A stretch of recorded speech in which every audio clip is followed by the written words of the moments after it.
What's going on, guys? My name is Steve. Thank you for stopping by my channel. Today we're going to be reacting to what does the British royal family actually do? At this point, I've definitely learned quite a bit about the British royal family. For example, I've seen a number of videos about Queen Elizabeth and her life. I've seen some speeches by King Charles since Queen Elizabeth passed away. I've seen the coronations of both Queen Elizabeth and her dad. I've also watched a tour of Buckingham Palace. I may be missing a few things, but one thing I really haven't done yet is really dived in and learned what the roles of the British royal family actually are. You know, what are their job descriptions, if you will? What do they do on a daily basis? You know, I understand that as a whole, it seems that the monarch doesn't have as much power as they did at one point. It seems like a lot of the power that the monarch once held has now become more ceremonial.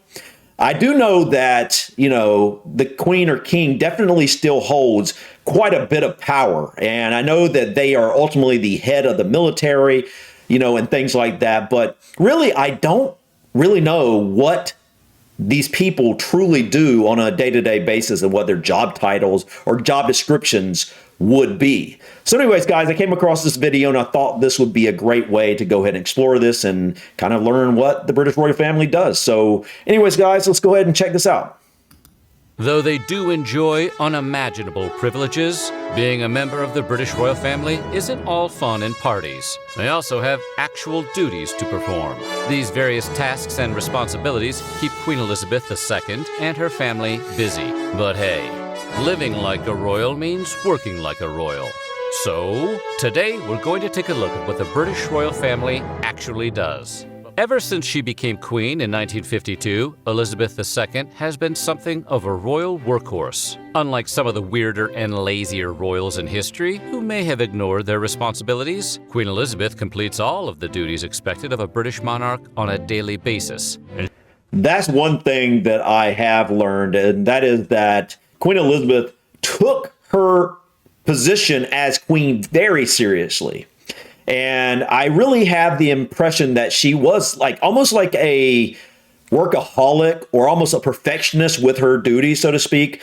I do remember hearing on another video that she had this box of important stuff about the nation. And she would literally go through this every single night. I don't remember what that box was called or exactly what the papers were and whatnot.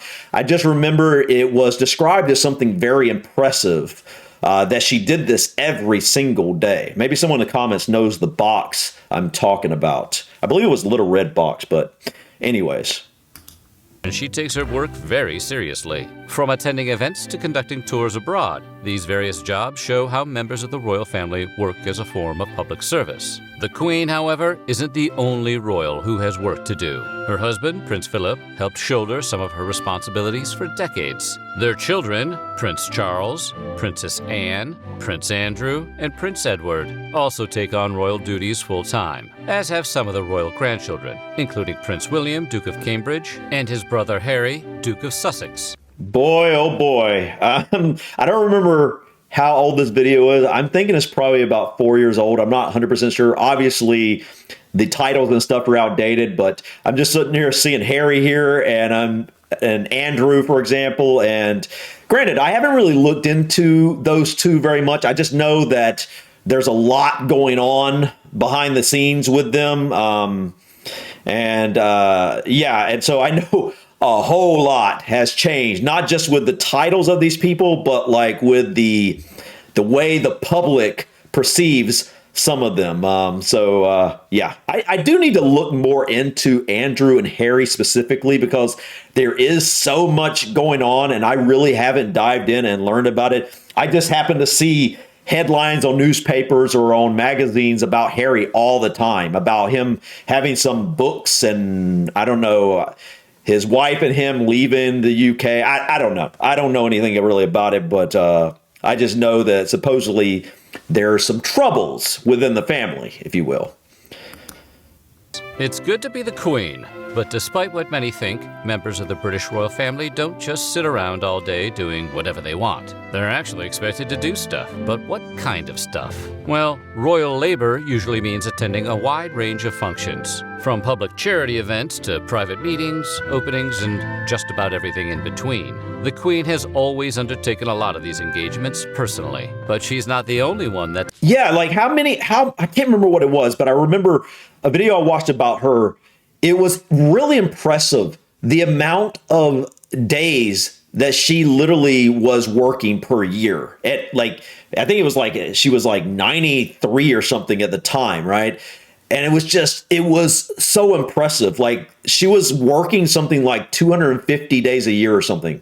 And I was just like, wow, for someone of her age, she's traveling around doing all these events and things. It really is impressive when you think about that. I don't know many 90-some-year-olds that could have handled that schedule that she was still keeping up with at the time. It's eligible to do it. Anyone in the family could theoretically attend these engagements as a royal representative. In fact, in 2018, the Queen's two eldest children, Prince Charles and Princess Anne, attended the most engagements on her behalf.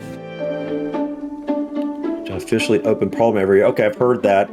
Queen Elizabeth may only be the head of the country in a symbolic sense, but she still participates in some important state ceremonies. Perhaps the most significant ceremony she performs is the annual opening of Parliament. Each May, a new session of Parliament begins. Wearing the trappings of monarchy, including her crown and robes, the Queen delivers a speech to officially signal the opening of the government. She has missed the opening of Parliament only a handful of times in her decades of rule. Not a bad record by any measure. Once upon a time, England was a monarchy where the king ruled with an iron fist. But in 1215, the Magna Carta started to limit the sovereign's powers. And now, that unchecked authority is long gone. Today, the United Kingdom is a constitutional monarchy, which means the king or queen's powers are severely limited. It's the members of parliament that actually run the country now. Well, my question is this. Obviously, I understand that, when the Magna Carta came about, it did limit the king's power at that time.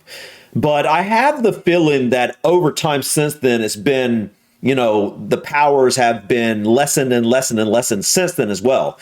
I just think that, for example, if you go back 700-800 years ago, I bet the powers that the king or queen had at that point was still much more than they currently have. I just have the impression that it really is a lot of it is more ceremonial at this time. And it's more, obviously I know that, she definitely has power, or in this case, King Charles definitely has power, but I feel like a whole lot of that power has turned ceremonial, now. And I think over the hundreds of years since the Magna Carta, it's just been less and less and less. And it makes me wonder, say 100, 200, 300 years, where the monarch is going to go in terms of the amount of power and also the amount of influence and just how the public perceives them. I wonder where that's going to be at that point in time. Not the monarch. In the modern constitutional monarchy, the monarch acts as something of a rubber stamp. Elizabeth gives her approval, known as the royal assent, for all legislation passed by Parliament. That's right. She is her. I forgot about that. One of the most crucial aspects of the United Kingdom's constitutional monarchy is the fact that the monarch has traditionally been apolitical. The king or queen is supposed to transcend politics by representing the whole of the nation. As such, the monarch is expected to always give royal assent. Whether the queen truly has the power to withhold royal assent in the modern era is a matter of some debate. In reality, she usually just follows the advice of her ministers, who themselves are supported by Parliament. So it's unlikely they would ever advise her to withhold assent. That being the case, the issue has never arisen in the modern era. In fact, it has literally been centuries since the king or queen has withheld royal assent. Queen Anne's refusal to grant arms to Scottish militias in 1707 was the last time a monarch refused it. Royal assent may be given in an elaborate ceremony. The queen could appear personally in the House of Lords to execute this function. but she usually doesn't. In fact, the last time a sovereign appeared in person at Parliament for this purpose was during the reign of Queen Victoria in 1854. The Queen may also appoint Lords Commissioners, who could announce that royal assent has been granted during a ceremony held at the Palace of Westminster. However, royal assent is more typically granted in writing via what are called letters patent.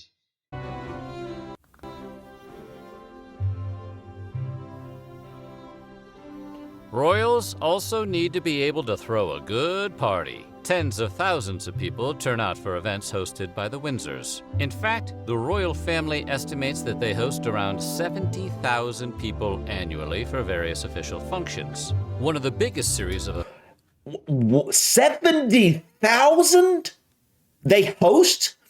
You mean they host 70,000 people at, for example, Buckingham Palace or Windsor or some other place? Like, we're not talking about they're going to visit groups that total 70,000 people. We're talking they bring 70,000 people to host. Wow. That's a lot of people. That's impressive. Wow. Events each year are the Royal Garden Parties, which host 30,000 people in London and Edinburgh throughout the summer. Official royal events are, of course, by invitation only. But yeah, I bet. Garden party invitees often work in public service. Among the tasks the Queen must perform is honoring distinguished individuals through official ceremonies. 2 times a year, on New Year's and the Queen's birthday, the Queen announces a list of individuals who will receive knighthoods and appointments into royal orders. Some of the royal honors include the Order of the British Empire. Those who have received these honors go through an investiture ceremony in which the Queen, or another high-ranking member of the royal family acting in her stead, presents them with a medal. Some of the more famous individuals who have received knighthoods include Anthony Hopkins, Elton John, Dame Judi Dench, Alfred Hitchcock, and Richard Branson. So, what is it that gets someone knighthood? Like, I mean, is it just because they've done something, for lack of a better word, impressive with their lives? They've contributed a lot to society in some way, whether that's art or perhaps maybe even, somebody has done a lot for charity or something like that. How exactly does that work? Because I saw charities here and I was thinking, well, maybe knighthood could be someone who was very giving with their time. I don't know. I don't know how exactly it works.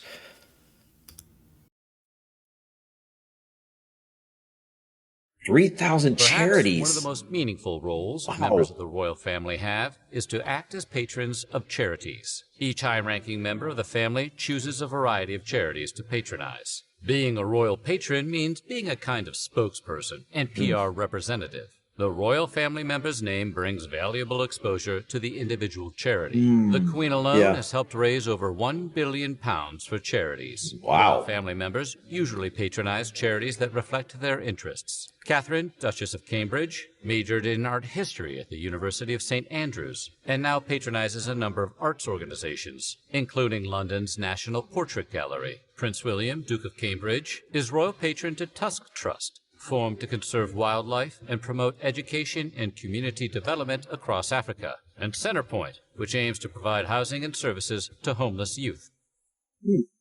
Wow. Queen full time. Elizabeth has tirelessly done her duties as queen for decades, but she has always had other high-ranking members of the royal family around to shoulder some of her responsibilities. All of her children and some of her grandchildren undertake official responsibilities full-time. These working royals spend their days exclusively performing royal duties. Other royals take on some royal tasks while still maintaining their own careers. So the full-time working, like, for example, the kids. So when King Charles was, quote-unquote, working for Queen Elizabeth full-time, how was he paid? You know what I mean? Like, I guess, is it taxpayer dollars? How exactly does that work? Because I know some, like you're saying, some of the royals obviously keep full-time jobs, right? So how do the people that don't keep other full-time jobs, how are they paid? And does anybody know what they're paid? I'm just curious what the salary of some position like that would be. For example, if you're a prince of some sort. Now, granted, I understand, actually, now that I think about it, King Charles and now Prince William he's the, oh man, what is he? Can't remember. He's the Prince of Wales. Is that his title now? And so with that comes basically he has money from trusts with a bunch of real estate or something. I can't remember exactly how that played out, but if anybody knows is watching that, please let me know in the comments, how exactly does the funding of these higher ranking members of royalty work? The Queen's granddaughters, for example, Princesses Beatrice and Eugenie, both also have jobs outside the royal family. Princess Beatrice, for example, has been a sales associate at the high-end department store Selfridges, worked in the Foreign Office's press office, performed as an extra in the 2009 movie The Young Victoria, interned at Sony Pictures, and now serves as Vice President of Partnerships and Strategy at the software company Affinity. Princess Eugenie, on the other hand, worked at the auction house Paddle 8 and later took a directing position at art gallery Hauser and Wirth. Both princesses, however, still perform some royal duties. On the other hand, Prince Harry, who along with his wife Meghan Markle, stepped down as senior members of the royal family. Though the monarch is not explicitly a political figure, Elizabeth is expected to roll out the red carpet for VIPs. In fact, she typically hosts a lavish state dinner at Buckingham Palace for visiting heads of state. These formal events usually include elaborate menus and goodwill toasts. Many American presidents who visit the United Kingdom on official state visits have received this treatment, including the Bushes and Obamas. Letters. Elizabeth isn't just the monarch of the United Kingdom. She's also the head of the Commonwealth of Nations, an organization of states that were once part of the British Empire. As you might expect, Elizabeth takes this role seriously. She has personally undertaken Commonwealth tours to places like Australia, Jamaica, and Kenya, where she visits with officials and civilians alike to cultivate cultural, business, and charitable links between countries. In recent decades, her children and grandchildren have undertaken Commonwealth tours in her stead, including the Duke and Duchess of Cambridge's visit to Australia in 2014 with a young Prince George. As arguably the most well-known royal family in the world, the Windsors receive mountains of mail annually. Royal family members receive and respond to, on average, 100,000 pieces of mail a year. These include everything from fan letters to invitations to functions. The Queen herself... 100,000? Come on. Like, how many royals is that? And they respond to 100? No, man. No, there's no way they personally respond to 100,000 pieces of mail. I mean, granted, there's just no way. There's no way they could do that. So obviously if they are responding, it is people responding on their behalf. But wow, that's a lot of mail, man. That's a lot of mail. Herself has shown almost all of her correspondence on a daily basis by one of her private secretaries. And according to the royal family's official website, where you can find information on how you can write to her and how she should be addressed, she takes a keen interest in the letters she receives. However, if you're writing to try and get the Queen to take sides in a personal or political dispute, don't bother. Her Majesty will not intervene in any such conflict, and letters asking her to do so will receive a boilerplate reply explaining as much. Also, don't bother sending the Queen any unsolicited gifts. They can't and won't be accepted. Wonder what happens to her. They just throw them out?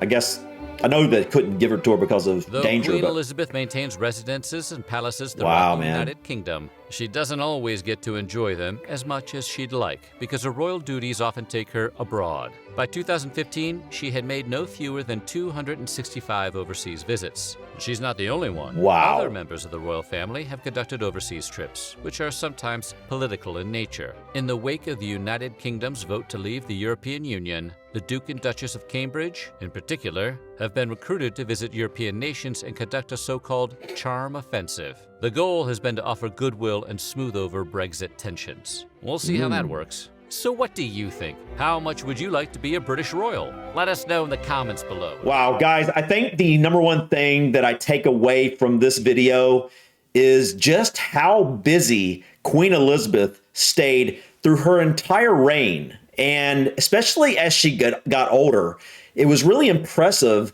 how many events and how many trips she was still taking. I mean, what was it? 2015, I think they said she had done 265 overseas trips.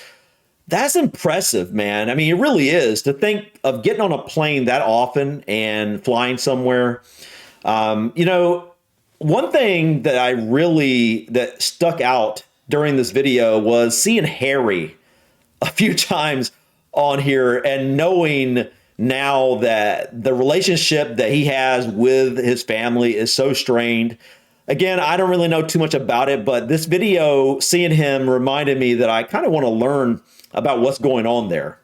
I feel like it has something to do with his wife and the fact he's come out with some book and he's taught about some secrets or whatnot. I don't know. That's not really what this video was about, but it kind of, seeing him reminded me I want to check that out a little bit because I'm always seeing him on pretty much the cover of nearly every magazine I see at all the grocery stores for some reason. And it's just kind of weird that I'm always seeing him for some reason. But I don't really know what's going on there. But overall, you know, I definitely learned some new things here. You know, it does seem like the royal family stays a little bit busier than I thought they did. Not just the queen, but it seems that all the main members or the head members of the family, you know, they seem to have these roles they play and they're constantly going around to charities and things like that. If so, that's pretty cool that they're staying busy, you know, representing some good causes and whatnot. I don't really know what those causes are. He didn't really go in detail. Supposedly there are hundreds of them between all of them. So I'm sure that would take me a while to kind of discover what all those different charities were. But anyways, guys, thank you so much for stopping by. Please click that like button. Feel free to drop your comments or suggestions about this video or others. And don't forget to subscribe to continue to follow me on my journey to discover my British and Irish ancestry. Until next time, guys, peace.